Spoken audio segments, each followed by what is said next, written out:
ನಮಸ್ಕಾರ ಪ್ರೀತಿಯ ವೀಕ್ಷಕರೇ, ನಾನು ನಿಮ್ಮ ಪ್ರೀತಿಯ ಸುಜಾತ.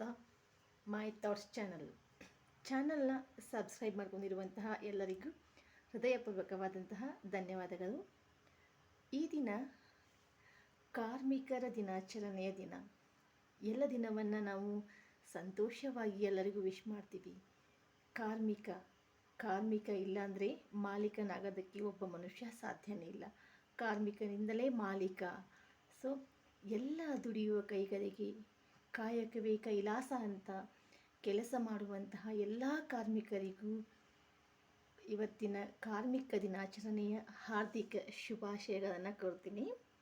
ಸೊ ಈ ದಿನ ನಾನು ಈ ಕಾರ್ಮಿಕ ದಿನಾಚರಣೆಯ ಬಗ್ಗೆ ನನ್ನ ಮೈಂಡಲ್ಲೇ ಏನು ಥಾಟ್ಸ್ ಬಂದಿದೆ ಅನ್ನೋದಾದರೆ, ಹಣೆ ಬರಹವನ್ನು ನಂಬದೆ ಹಣೆಯ ಬೆವರನ್ನು ನಂಬಿ ದುಡಿಮೆಯನ್ನೇ ದೇವರೆಂದು ದನಿವರಿಯದೇ ದುಡಿಯುವ ದನಿಗಳಿಗೆ ಧನ್ಯವಾದ ಹೇಳುವ ದಿನವಿದು ಕಾರ್ಮಿಕರ ದಿನಾಚರಣೆ. ಮತ್ತೊಂದು ಸಲ ಎಲ್ಲರಿಗೂ ಕಾರ್ಮಿಕ ದಿನಾಚರಣೆಯ ಹಾರ್ದಿಕ ಶುಭಾಶಯಗಳು. ಬೇಡಿ ತಿಂದರೆ ನೀಡಿದಷ್ಟು, ದುಡಿದು ತಿಂದರೆ ಬೇಕಾದಷ್ಟು. ಇಲ್ಲಿ ಬೇಡಿ ತಿಂದರೆ ಭಿಕ್ಷೆ, ದುಡಿದು ತಿಂದರೆ ಪ್ರಸಾದ. ಆಯ್ಕೆ ನಮ್ಮದು. ನಾನು ಯಾವಾಗಲೂ ಹೇಳೋದೊಂದೇ, ಕೆಲಸ ಯಾವುದೇ ಇರಲಿ, ಸಂಬಳ ಎಷ್ಟೇ ಇರಲಿ, ಮಾಡುವ ಕೆಲಸದಲ್ಲಿ ನಿಷ್ಠೆ ಪ್ರಾಮಾಣಿಕತೆ ಅನ್ನೋದಿದ್ದರೆ ಖಂಡಿತವಾಗಲೂ ಯಶಸ್ಸು ಅನ್ನೋದು ನಮಗೆ ಕಟ್ಟಿಟ್ಟ ಬುತ್ತಿ. ಬದುಕಿಗೊಂದು ಭರವಸೆ ಈ ದುಡಿಮೆ. ಆ ಭಗವಂತ ಯಾರ್ಯಾರಿಗೆ ಯಾವ್ಯಾವ ಕೆಲಸವನ್ನು ಕೊಟ್ಟಿದ್ದಾನೆ, ಎಷ್ಟು ಸಂಬಳವನ್ನು ಕೊಟ್ಟಿದ್ದಾನೆ ಅನ್ನುವುದು ಮುಖ್ಯವಲ್ಲ.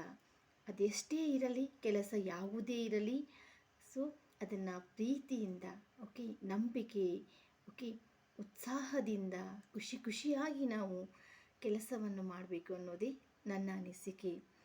ಎಲ್ಲ ದುಡಿಯುವ ಕೈಗಳಿಗೆ, ಶ್ರಮಜೀವಿಗಳಿಗೆ, ಎಲ್ಲ ಕಾರ್ಮಿಕರಿಗೂ ಭಗವಂತ ಅವರ ದುಡಿಯುವ ಕೈಗಳಿಗೆ ಇನ್ನಷ್ಟು ಶಕ್ತಿಯನ್ನು ಕೊಡಲಿ. ಆರೋಗ್ಯ, ಭಾಗ್ಯ, ಸುಖ, ಶಾಂತಿ, ನೆಮ್ಮದಿ ಎಲ್ಲವನ್ನು ಕೊಟ್ಟು ಕಾಪಾಡಲಿ ಅಂತ ದೇವರಲ್ಲಿ ನಾನು ಬೇಡ್ಕೋತೀನಿ. ಗೆಲುವು ಅನ್ನುವುದು ದುಡಿಯುವ ಕೈಗಳಿಂದ ಬರುತ್ತದೆಯೇ ಹೊರತು ಅಂಗೈಯಲ್ಲಿರುವಂತಹ ಅದೃಷ್ಟ ರೇಖೆಗಳಿಂದ ಅಲ್ಲ. ನಾವು ಕೈಯಲ್ಲಿರುವ ಅದೃಷ್ಟ ರೇಖೆಗಳನ್ನು ನಂಬುವ ಬದಲಾಗಿ ದುಡಿಯುವ ಕೈಗಳನ್ನು, ನಾವು ಮಾಡುವ ಕೆಲಸದಲ್ಲಿ ಪ್ರಾಮಾಣಿಕರಾಗಿರೋಣ ಅನ್ನೋದೇ ನನ್ನ ಅನಿಸಿಕೆಯಾಗಿದೆ.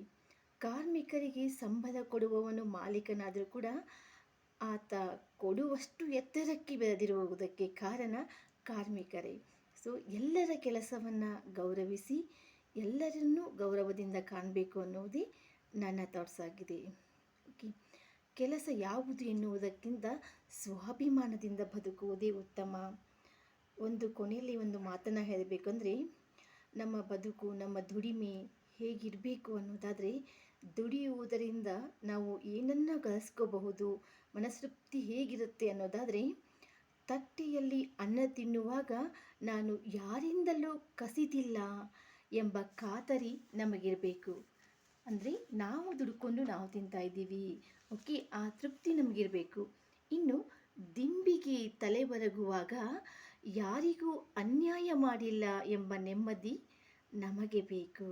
ಇದೆರಡಿರಬೇಕು ಅಂತಂದರೆ ನಾವು ದುಡಿದಿರಬೇಕು. ದುಡಿದು ಪ್ರಸಾದ ಅಂದ್ಕೊಂಡು ದುಡಿದಿರುವುದೇ ನಮಗೆ ಪ್ರಸಾದ. ಸೊ ನಮ್ಮ ಬುತ್ತಿಯಲ್ಲಿ, ನಮ್ಮ ಡಬ್ಬದಲ್ಲಿ, ನಮ್ಮ ಹತ್ರ ಇರುವಂತಹ ಬುತ್ತಿಯನ್ನು ನಾವು ಎಷ್ಟು ಬೇಕಾದರೂ, ಯಾವಾಗ ಬೇಕಾದರೂ ಬಿಚ್ಚಿ ತಿನ್ನಬಹುದು. ಬೇರೆಯವರದ್ದು ಆಗಿದೆ ಅಂದರೆ ಅದು ಕೊಡುವವರೆಗೂ ಎಷ್ಟು ಕೊಟ್ಟಿದ್ದಾರೆ ಅಷ್ಟನ್ನು ಸ್ವೀಕರಿಸಬೇಕಾಗತ್ತೆ. ಸೊ ದುಡೀರಿ, ಯಾವುದೇ ಕೆಲಸ ಇರಲಿ ನಿಷ್ಠೆ ಪ್ರಾಮಾಣಿಕತೆಯಿಂದ ಮಾಡಿ. ಎಲ್ಲ ಕಾರ್ಮಿಕರಿಗೂ ಮತ್ತೊಂದು ಸಲ ಕಾರ್ಮಿಕ ದಿನಾಚರಣೆಯ ಹಾರ್ದಿಕ ಶುಭಾಶಯಗಳನ್ನು ಕೊಡ್ತೀನಿ. ಚಾನಲ್ನ ಯಾರಾದರೂ ಸಬ್ಸ್ಕ್ರೈಬ್ ಮಾಡ್ಕೊಂಡಿಲ್ಲ ಅಂದರೆ ಮೈ ಥಾಟ್ಸ್ KS 2023 ಅಂತ ಇದೆ. ಚಾನಲ್ನ ಸಬ್ಸ್ಕ್ರೈಬ್ ಮಾಡ್ಕೊಳ್ಳಿ. ಮತ್ತೊಂದು ವಿಡಿಯೋದೊಂದಿಗೆ ಸ್ನೇಹಿತರೆ ಮತ್ತೆ ನಿಮ್ಮನ್ನು ಭೇಟಿಯಾಗ್ತೀನಿ. Love you all. See you next video.